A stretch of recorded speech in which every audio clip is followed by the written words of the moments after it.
17-year-old Emily stood in a small farmhouse kitchen, her fingers trembling on the chipped porcelain cup in her hand. 3 days ago, she thought she was stressed about prom, but now, she was being told she had to marry a man she'd barely met, all to settle her family's debts. And on her wedding day, she found a letter in the pocket of her borrowed dress. It said, "You're not allowed to refuse." Before we go any further, let us know in the comments where you're watching from. We'd love to hear from you, and if you're new here, click the subscribe button so you never miss any of our upcoming videos. She was 23, raised on the windswept edge of a small coastal village, where the ocean wasn't just a body of water, it was a witness. Her name was Anna Collins, and every generation of her family had stood before that same stone altar overlooking the restless sea. They called it the Binding Oath, a wedding custom older than the village itself. To outsiders, it was romantic, two families uniting under the gaze of the ocean. But those who lived there knew better. This wasn't merely about love.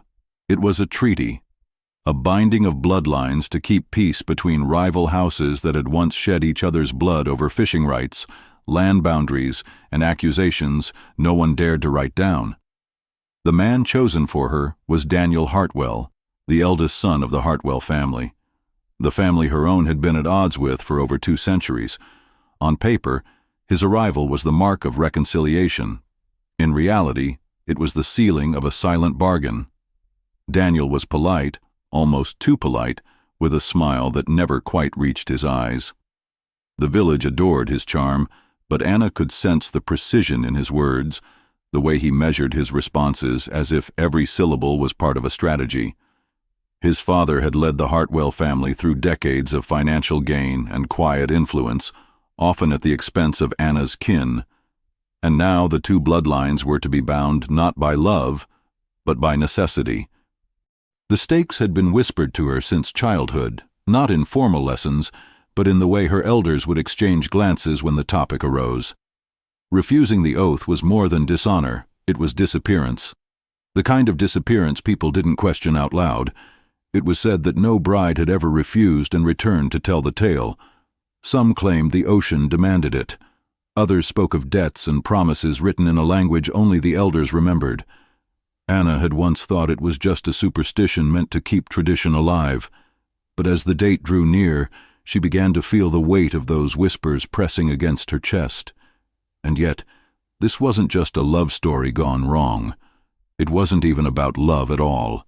This was an inheritance of danger, an agreement born from conflict, preserved by fear, and passed down like an heirloom no one wanted, but no one dared to destroy. Anna knew that whatever stood waiting at that altar was not simply a man, but the sum of every unspoken threat, every hidden deal, and every shadow her family had lived under for generations. What she didn't know was just how far those shadows reached, or that they were already closing in. 4 centuries earlier, before Anna's name had ever been spoken into the salt, heavy air, the Collins and Hartwell families were locked in a feud that had drained the village of both peace and blood. Fishermen sabotaged each other's boats in the dead of night, lines were cut, nets burned, and even the church bell was stolen during one bitter winter. It was a feud with no clear beginning, yet one that seemed determined to swallow the entire coastline. Then came the year of the great storm, a tempest so violent that it tore through the harbor, dragging half the fleet to the bottom and leaving the survivors desperate for a way forward. With the village's very survival at stake, the elders proposed what no one had dared before, a marriage between the two rival houses. The first bride was Eliza Collins, a young woman barely 17, and the groom was Thomas Hartwell, only 19. On the day they stood at the altar carved into the cliffside, the air was heavy with suspicion. Every villager held their breath, watching to see if the couple's union would calm the waters or provoke another storm. Legend says that as the vows were spoken, the waves grew still, and the clouds parted just enough to reveal the sun. That moment became the birth of the binding oath. But along with the vows came a warning, whispered by a woman whose name history conveniently forgot: "Break the vow, and the sea will take you." For centuries, the phrase became part of the ritual, repeated by elders, etched into the stone arch above the altar. Some believed it was a blessing, others a threat. It didn't matter which, because no one dared test it. Every bride who stepped forward accepted the terms without question, and those who might have thought to refuse never left any trace behind. Whether it was the tide, the families, or something else entirely, no one could say for sure. Now, as Anna stood before her small bedroom mirror, fastening the simple pearl clasp at her neck, those old words crept into her mind like an unwelcome echo. Downstairs she could hear the murmur of relatives, voices hushed in tones that carried no joy. When she entered the sitting room, conversation stopped for just a second too long, before resuming with forced smiles. The women of her family brushed imaginary dust from her dress and adjusted her veil without meeting her eyes, their hands lingering at her shoulders as though they wanted to say something but couldn't. Daniel arrived soon after, dressed in the deep navy suit that matched the sea behind him. He greeted her family politely, shaking hands, offering compliments, but when his gaze should have met hers, it slid away, once, twice, then again. He spoke to her as though she were a guest rather than the woman he was meant to marry. It wasn't shyness. Anna had known shy men before. This was something else, calculated distance, as though he couldn't allow himself to connect. She tried to tell herself it was nerves, that perhaps he was overwhelmed by the weight of the day. But when she caught her grandmother watching him from the corner of the room, her expression was not one of approval or relief. It was watchfulness. That was when Anna remembered something she had overheard 2 nights earlier. A hushed conversation between 2 elders, one saying to the other, "It has to be before the next full moon. No delays." Why? Why such urgency? The moon would rise full in less than a week. Was the date simply tradition, or was there something about that lunar mark that bound the agreement even tighter? As she stepped out into the fading afternoon light, the salt wind catching her veil, Anna realized she wasn't just walking toward a marriage, she was walking toward an answer, and whatever it was, she wasn't sure she wanted to hear it. Anna's younger sister, Grace, was the only person in the room who wouldn't pretend this was just another wedding day. She stood by the window, her fingers tightening around the edge of the curtain as Anna passed. Her eyes, usually bright and unguarded, were clouded with something she couldn't quite disguise: fear. Grace didn't say congratulations, didn't ask about the dress, didn't even smile. Instead, she leaned in as Anna moved past and whispered so low it was almost lost to the sound of the wind outside, "Don't go through with it, Anna. Please." Before Anna could respond, Grace turned her gaze back to the street, watching the villagers prepare the pathway to the altar. It was as if even speaking those words aloud was dangerous. Later that afternoon, as part of the old tradition, Anna was told to meet with a man who was described simply as the keeper, a local historian who lived alone at the edge of the cliffs. His cottage was cluttered with stacks of parchment, faded maps, and bound volumes that smelled faintly of seawater and smoke. He had eyes the color of storm clouds and a voice that carried the weight of someone who had spent a lifetime with secrets. Without pleasantries, he brought out a long, narrow wooden box and set it on the table between them. Inside was the original wedding contract, its parchment edges brittle, its script still sharp despite the centuries that had passed. Anna leaned closer, tracing the ink with her eyes. The date was impossible to miss. 203 years ago, written in careful strokes. Names she recognized from history lessons filled the page: Eliza Collins and Thomas Hartwell at the top, followed by a list of witnesses, but near the bottom, her breath caught. There, in the same dark ink as the rest, was her own name, Anna Collins. Not just her name, but her signature, written in a hand so precise it mirrored her own. Her first thought was that it was a joke, some cruel attempt to unsettle her. But the keeper didn't smile. He didn't even blink.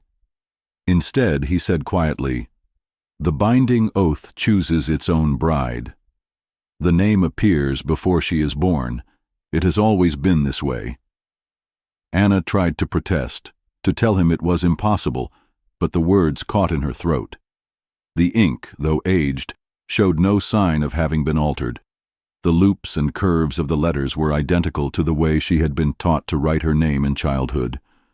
She felt the air in the cottage grow heavier, the sound of the waves outside pressing against the walls like a living thing. How could her name exist in a document older than her grandmother's grandmother? And if it had been written before she was born, what else about her life had been decided long before she had a say? That question clung to her like the salt mist in the air, refusing to let go. The keeper sat back in his chair, his weathered hands folded over one another, as if bracing himself for the weight of what he was about to say. His eyes didn't leave hers when he spoke. Every bride of the binding oath is chosen before her first breath. The names are recorded in that document, waiting for their time to come. It is not your family who chooses, Anna. It is the oath itself. Your life has always been moving toward this day. Anna felt her pulse quicken. "And what if I refuse?" she asked. The keeper didn't answer immediately. Instead, he glanced toward the window where the horizon bled into the gray-blue line of the sea. Finally, he said, "You've heard the stories. Refusal is not an option. The last woman who tried vanished before she could stand at the altar. Her family claimed she ran away.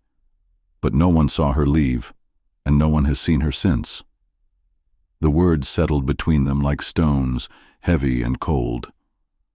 Anna thought of her sister's eyes that morning, of the villagers' hushed tones and quick glances. She thought of the way Daniel's gaze had slid away from hers earlier. It wasn't just detachment, it was something he didn't want her to see. That evening, as the sky turned the color of tarnished silver, Anna walked back to her family's house, her mind caught in a storm of questions she couldn't answer.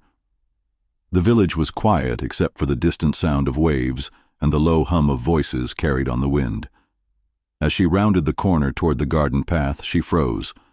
Through the thin crack of the study's open window, she heard Daniel's voice. "It's almost over," he said, his tone low but certain. "She'll never know until it's done." There was a pause, and then another voice, deeper, older, unmistakably his father's, replied, "Good. We can't risk her finding out." Anna stood in the shadows, her breath caught in her chest. The words repeated themselves in her mind, each time carrying more weight. "It's almost over. She'll never know.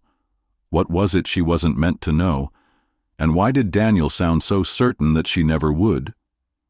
If you're still watching, drop a comment saying, "I'm still here." Let's see who's following every detail. That night, sleep refused to come. Anna lay in bed staring at the ceiling, the faint sound of the tide brushing against the cliffs below like an unending whisper. The words she had overheard between Daniel and his father clung to her thoughts, sharp and unyielding. She rose quietly, careful not to wake Grace in the next room, and stepped into the dim hallway. From her window earlier, she had seen Daniel walking toward the edge of the village, his steps deliberate, his posture tense. Something inside her told her to follow. She wrapped a shawl around her shoulders and slipped into the night. The moon was only a sliver, casting just enough light to outline the crooked fences and weathered cottages. She kept her distance, moving from shadow to shadow as Daniel wound his way down the narrow path that led toward the old boathouses, structures abandoned years ago after a storm had torn half their roofs away. He stopped near the largest one, glancing over his shoulder as if to make sure he wasn't being watched. Then, from inside his coat, he produced an object, small but heavy-looking, and extended it to a figure cloaked from head to toe in black. Anna's breath caught. The stranger took the object, and as the moonlight shifted, she saw what it was. An old iron key, its bow engraved with the unmistakable crest of the Collins family, her family. The stranger's gloved fingers curled around it, and without a word, they disappeared into the darkness beyond the boathouse. Daniel lingered a moment, then turned back toward the village. Anna pressed herself against the side of a building, waiting until his footsteps faded before returning the way she had come, her mind racing with possibilities she didn't want to believe. When she reached the house, Grace was waiting in the hallway, her arms folded tightly across her chest. "Where have you been?" she asked in a whisper. Anna hesitated, but Grace's expression softened into something closer to desperation. "You have to leave, Anna. You don't understand. Once you take the vows, it's done. There's no undoing it." Anna shook her head, still clinging to the hope that there was a logical explanation for what she had seen. But Grace stepped closer, lowering her voice further. "The last bride, she came to me the night before her wedding. She said she'd found out something dangerous. She was going to run, but she never made it out of the village. Don't think it won't happen to you." The weight of her sister's words pressed heavily on her chest as she retreated to her room. She closed the door, her hands trembling as she leaned against it. That's when she saw it, slipped halfway under her pillow, a folded piece of paper. There was no name, no handwriting she recognized, just a single line written in dark, hurried strokes. "If you love your life, do not say, 'I do.'" She stared at the words, her pulse pounding in her ears, the edges of the paper curling slightly under her fingers. Somewhere beyond the walls, the sea roared against the cliffs, as if echoing the warning in its own unrelenting voice. The morning of the wedding broke with a sky the color of dull pewter, the kind of heavy gray that seemed to press down on the village itself. Anna woke to the sound of hurried footsteps in the hallway, followed by a sharp knock at her door. Before she could respond, the door opened, and the keeper stepped inside, his long coat damp from the mist. His usually measured voice was urgent. "We don't have much time." In his hands was a stack of old ledgers and bound documents, the parchment frayed and the ink faded but still legible. He laid them out across the small vanity table, each one marked with the seal of both the Collins and Hartwell families. Anna leaned over the records, scanning lines of careful script, her eyes catching on the same names repeated over and over. Names of brides, dowries, and parcels of land passed back and forth like pieces on a board. The keeper pointed to one entry in particular. "This is not a marriage for unity, Anna. It is a contract. Your family's remaining properties are tied to it. If you refuse, the Hartwells take everything." Her stomach tightened as she traced the columns that detailed more than just land and livestock. There was mention of something else. A locked chest, described in cautious, almost coded language. "The elders call it the Tide Vault," the keeper explained.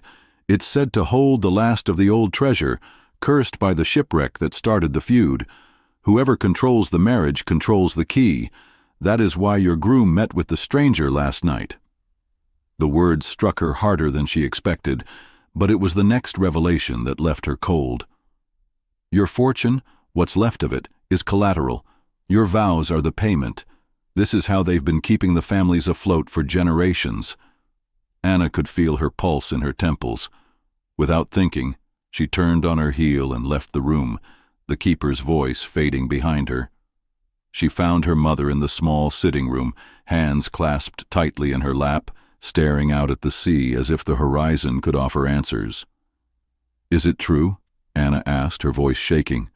"Are you trading me to pay off our debts?" Her mother's shoulders stiffened, but she didn't turn around. "It's not like that," she began, but Anna stepped closer. "Then tell me what it is." Slowly, her mother rose to her feet, her eyes glistening but steady. "I was 19 when it happened to me. I didn't know until the day before that I wasn't marrying for love.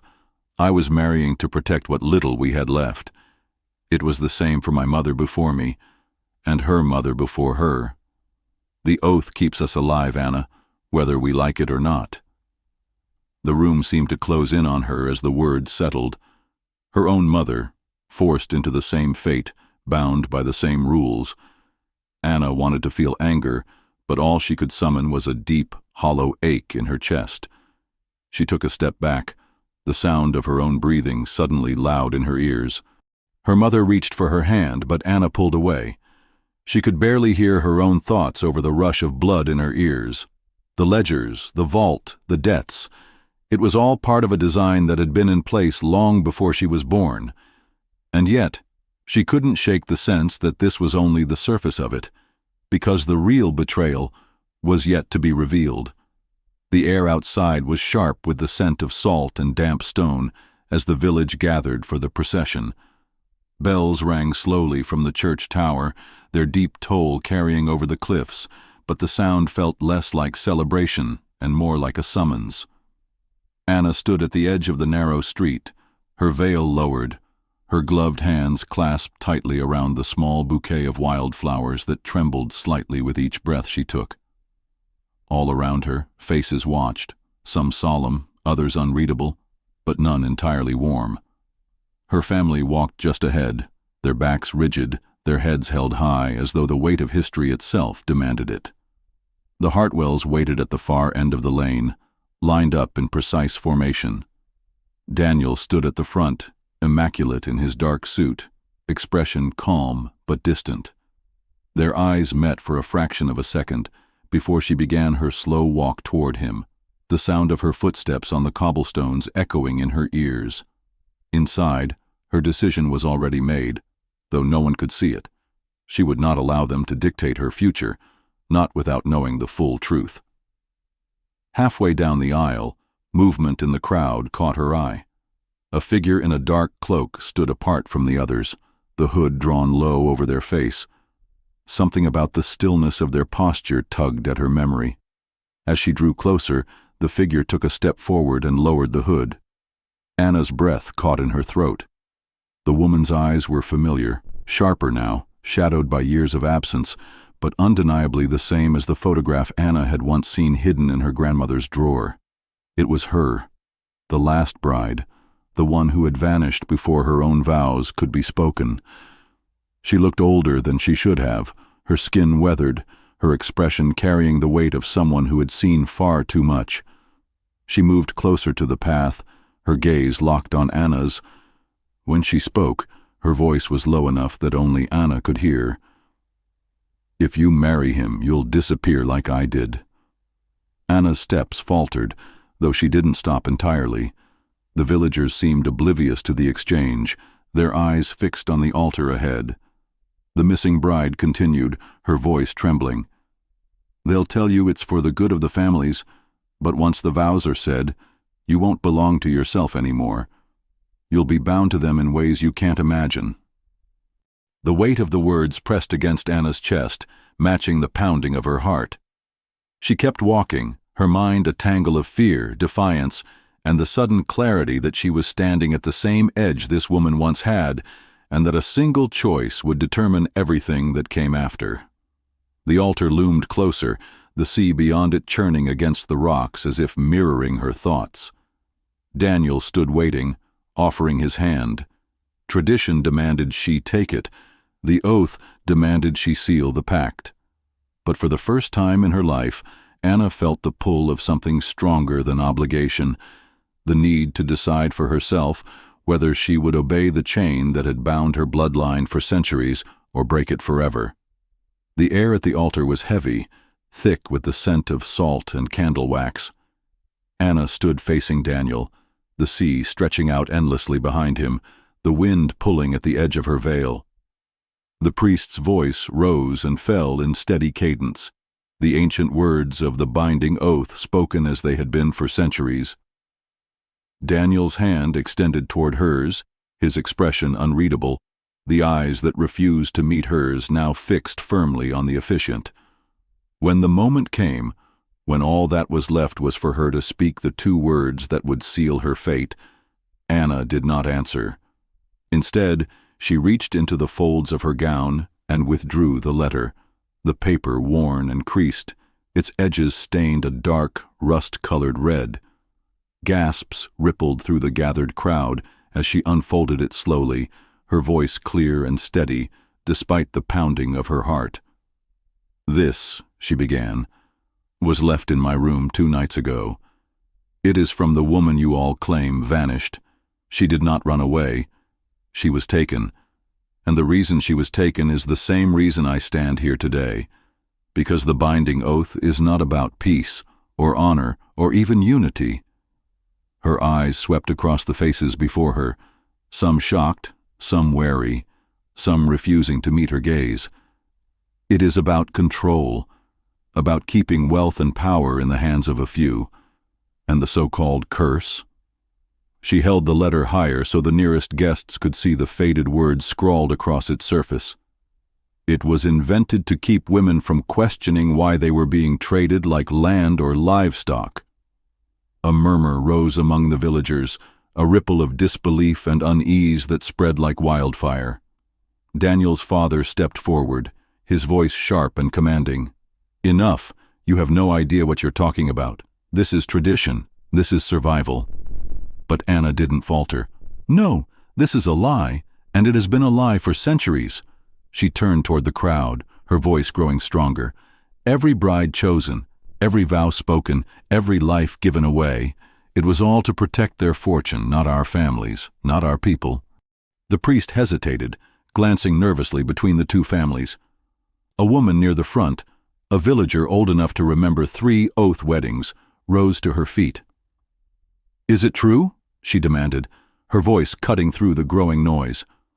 Was the curse just a story? Others began to speak, voices layering over one another, questions, accusations, shouts of betrayal. Daniel's father raised his hands to restore order, but the crowd no longer seemed willing to listen. They were looking at Anna now, their focus shifting away from the altar and toward the truth she had just forced into the open. The wind off the sea caught her veil and sent it tumbling into the air behind her, but she didn't turn to watch it go. For the first time since the day had begun, she felt no weight pressing her down, only the awareness that the chains her family had carried for generations had begun to crack. Anna let the silence linger just long enough for the weight of her words to settle over the crowd. Then, without looking at Daniel or his father, she stepped back from the altar. The movement was small, almost unremarkable, but in that moment it shattered a tradition that had held firm for more than 400 years. Murmurs rippled through the onlookers, their shock giving way to something else, curiosity, then courage. She turned toward the sea, the wind tugging at the hem of her gown, and began walking down the stone steps that led away from the ceremonial platform. Behind her, the officiant called her name. Daniel's father barked an order for someone to stop her, but no one moved. Not a single hand reached out to hold her back. Instead, faces that had been cold and tense at the start of the day now softened, eyes following her with a mix of awe and relief. One by one, villagers began to move toward the altar, not to resume the ceremony, but to pull it apart. The heavy flower garlands were stripped away, the ceremonial cloth folded and carried off. Even the carved wooden arch that had stood at the cliff's edge for generations was lifted from its place and set aside. By the time Anna reached the foot of the path, the space that had once been the heart of the binding oath was bare stone and open sky. She paused to look back only once, taking in the sight of her people, no longer silent, no longer bound by fear, undoing the symbols of a tradition that had held them captive. In that moment, she understood something she wished she'd known all along. Some traditions are born from love, others from fear, and knowing the difference can save your life. If you were in her place, would you have gone through with the wedding or walked away? If this story stayed with you, hit like. It helps more people discover the tales history tried to bury, and subscribe for more gripping stories every week.